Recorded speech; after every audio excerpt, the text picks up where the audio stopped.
Splash. Okay. Hello, my friends. I'm coming to you live. Not live actually your time, but live in my time. I am here in a room right now. But as we approach, I think it's best if we just paint through it, because I'm not even really sure my entire thoughts on this scenario, and the best way that I know how to get clarity is to sit down and paint it out. So let's do that. So I'm starting with blue here, because that's how I think is the best way to begin delving into what I feel. Because when I imagine my feelings at the moment, I imagine kind of like a sea that is, it is an uneasy sea that is going, you know, it's hard to explain because these aren't exactly words that I'm thinking. Okay, let's go. Oh, by the way, we only have one camera angle today. I had to, so let's talk about the decision that I recently had to make. My grandma's dying.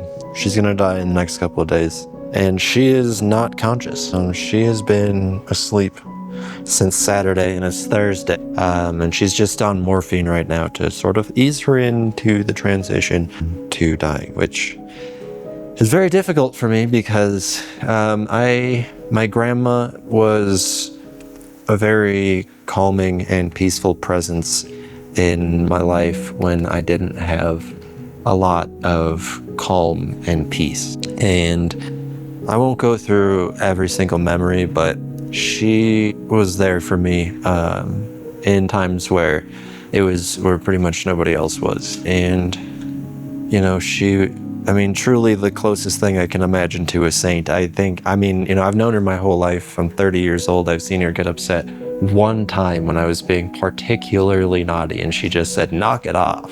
And I knew in that moment, I was like, oh man, I better not, I better back off. She does not get angry. So that shows you like what kind of a person she was. But anyways, so she's passing away right now, and she's already gone pretty much. But now I'm dealing with a situation where like I am, there's this whole funeral, and right now that type of trip would be extremely difficult on me. And I loved my grandma more than anything, but personally it's hard for me to feel any sort of like real feelings or express them when I'm around people, because I'm so busy like trying to read them. And so for me there's no benefit in grieving and actually going versus not going. Like, I love her an incredible amount, but the truth is she's already gone. And at this point, any engagement further would be a social performance for making other people feel good, because it wouldn't make me feel good. And so like I have to like make the decision to like stay on the path and keep doing what I'm doing right now, and not go, which is difficult because like this woman meant everything to me. Like, I mean, that's to be fair, an over exaggeration. I loved her an incredible amount. My wife and my child mean everything to me, but I loved her an incredible amount. She's just a wonderful woman. But not attending a funeral doesn't make you love her any less. A funeral is a social event that is geared towards comforting other people, because they feel like, how could you let this person go without commemorating their death in some sort of way? And I think that it's a fair thing to do, but I think if you look at the actual mechanism of it and you look at the actual reason why we do funerals in the first place, it's not for the person who died, it's for the people around the person, because the person who died is dead.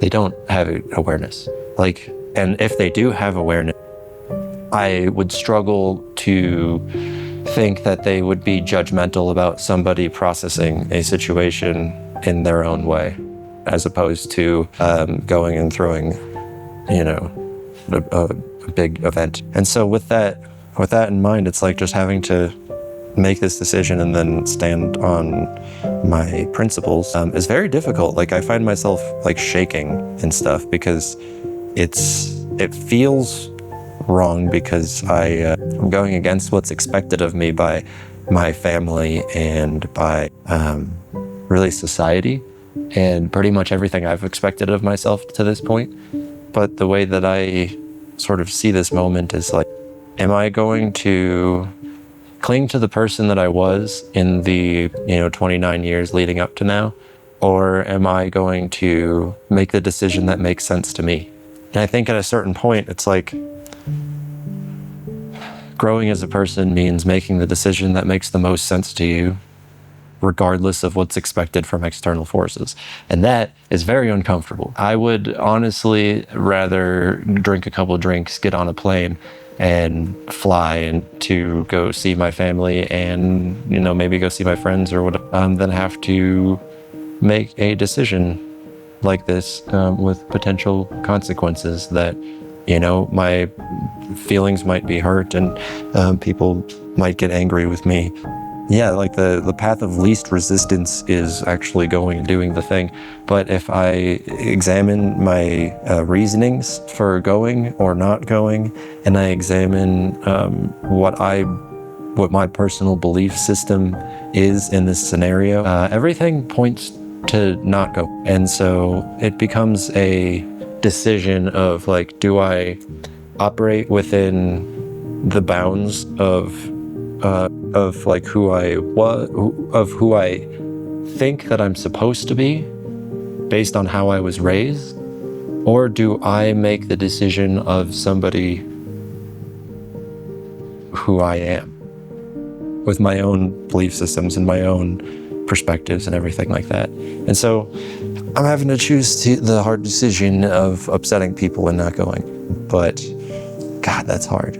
But that's like the main thing I want to talk to you guys about today, because it's just like the question of the day, I suppose, would be, how do you make the right decision when there are no easy decisions? And I think the answer that I have come to in this specific scenario is you have to examine the reasoning behind what you're doing, where the influences are coming from, and then ultimately make the decision that feels the best to you personally, regardless expectations. Now, that doesn't mean like, oh, I don't feel like going to this funeral, so I'm not gonna go to it.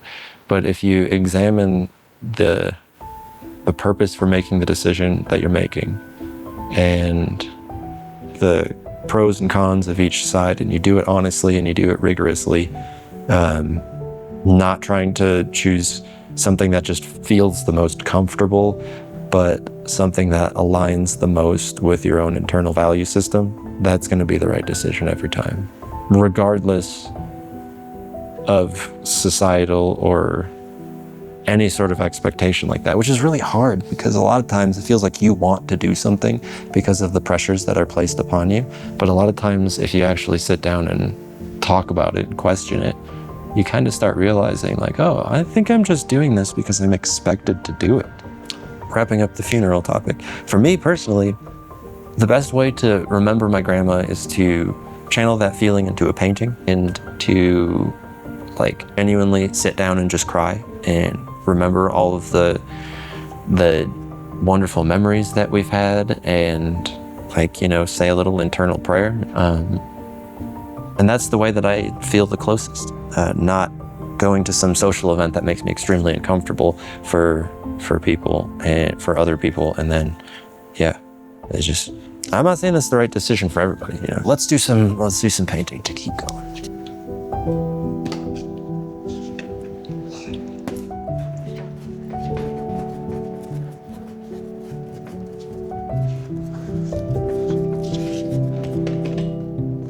Okay, so as I am doing this, I want to note something to you guys. So you can see, put down a whole bunch of white here. And that is because after talking about this situation with you guys, I feel better about it. It's still a very difficult decision, but having at least been able to just talk about it out loud, I feel better. And so while the difficult emotions are still underneath, there are now highlights visible, including very obvious ones right in front of my face. You might say, oh, this looks like nothing. What are you even doing? Do you know what you're doing? Nope. You know, the more you think about it, the more you realize that making decisions in life is a lot about making a decision while you're painting what feels the most correct naturally. That's probably the right answer. But also, don't just act on instinct purely, or you'll end up with a mess like this. There's a time for both. I think it just boils down to calculated instinct, which is a very hard thing. Calculated instinct. A lot of people think instinct means just going off your gut and not questioning why. I think going off your gut is a really great place to start, but if you don't question why, you're setting yourself up. Setting yourself up for some not very good shit. There's no figure, so it's push forward and discovery mode. We got shit down, and that's the beauty of it, because that really feels a lot like how I'm feeling right now. It's a really good place to start from, because that was, something I had to learn. And art was like, at first, I'm making art because I feel like it's the art that I think that I should make. For me personally, I really loved Basquiat. Like, seeing his art made me realize, like, really what art actually is, which is not some untouchable, ultra polished, photorealistic thing that must be done the way that is taught in every, in schools. But it can also be a unique way of expressing what's on your heart and on your mind. My point is this: learning about Jean-Michel Basquiat taught me that art can be done in a lot of different ways. And so when I very first started, I was basically like, you see all those Basquiat clones on TikTok and stuff, just basically doing what he was doing. I wasn't as good at copying as those guys, so it did not look that close. I was doing it sort of Basquiat in my own style, basically. And that helped me sort of begin to learn the language of expressing myself visually, because I just picked up a language somebody else wrote, basically. And I started working with that. As my first solo show approached, I realized that I was kind of just doing Basquiat, and I didn't like that. And so I had to go deeper. So I threw away all of that, and I started with portraiture, like raw, abstract portraiture. And that, I've followed that thread to get to where I am in my painting right now. That really is the theme of today, isn't it? Instinct. Follow your instinct, but question it. All right, it's my new motto. Follow your instinct, but question it. I like that. Jason Derulo. Did he produce his own music? Is that why there was a producer tag that said Jason Derulo? Or did he just do that? Ooh. I feel like that should sum it up. That's how I feel right now. That feels really good to get out. I feel therapized. And I appreciate you guys taking part in the therapizing session. And I hope that I perhaps extracted something of use for you and your life. And if not, and you simply sat through this entire thing and didn't like any of it, well, I would suggest you rethink how you spend your time. Don't do stuff that you don't like doing, my friend. It sucks. And this is where I'm gonna call it for the day. It is a huge mess of no form, but true emotion, and that's all we needed for today.